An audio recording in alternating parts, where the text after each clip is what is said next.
উপস্থিতি আজকের এই আয়োজন এবং এই চেষ্টা মেহনত যারা করেছেন সবাইকে কৃতজ্ঞতা জ্ঞাপন করছি এবং ধন্যবাদ জ্ঞাপন করছি।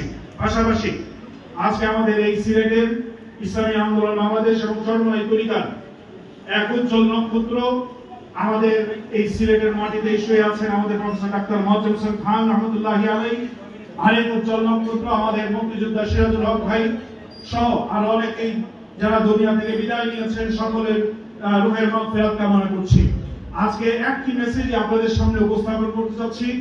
ইসলামী আন্দোলন বাংলাদেশের সংগ্রামী আমির হযরত পীর সাহেব চরমোনাই দলের 38টি বছর এই দলকে এগিয়ে নেওয়ার পিছনে নেতৃত্ব দিয়ে আজকে আমরা 38তম প্রতিষ্ঠা বার্ষিকী পালন করেছি।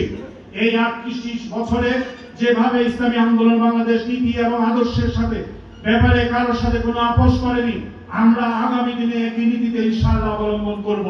প্রিয় উপস্থিতি, এই সিলেট সম্প্রীতি আমাদের আধ্যাত্মিক নগরী, এই নগরীর সম্প্রীতির অবস্থান বজায় রাখা আমাদের সকলের জন্য দায়িত্ব। আমরা মনে রাখতে হবে প্রশাসন অমুক চমক যাই যা হোক না কেন, আমাদের যে রাজনৈতিক অঙ্গনের সম্প্রীতি রয়েছে বাংলাদেশের অন্যান্য প্রত্যেকটা জায়গা থেকে ভিন্ন একটা সম্প্রীতি আমরা বজায় রাখি।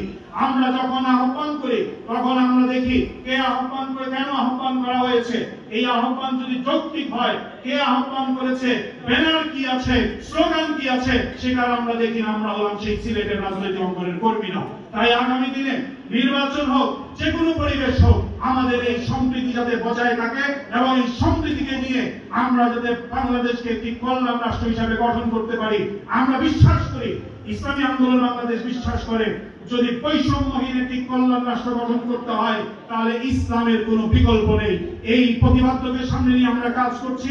আপনাদেরকে আহ্বান জানাচ্ছি, যার যার অবস্থান থেকে বাংলাদেশের মানুষের কাঙ্ক্ষিত মুক্তির লক্ষ্যে আমরা যাতে এই অঙ্গনকে কলুষিত না করে এই সিলেটের মাটিকে আমরা শাহজালাল শাহপরানের পূর্ণভূমিকে বাংলাদেশের প্রত্যেকটা সেক্টরে আমরা উঁচু মাকাম দিতে পারি, এই আশা এবং প্রত্যাশা সকলের কাছে ব্যক্ত করে বক্তব্য শেষ করছি এবং ধন্যবাদ জানিয়ে বক্তব্য শেষ করছি। আলহামদুলিল্লাহ রাব্বিল আলামিন।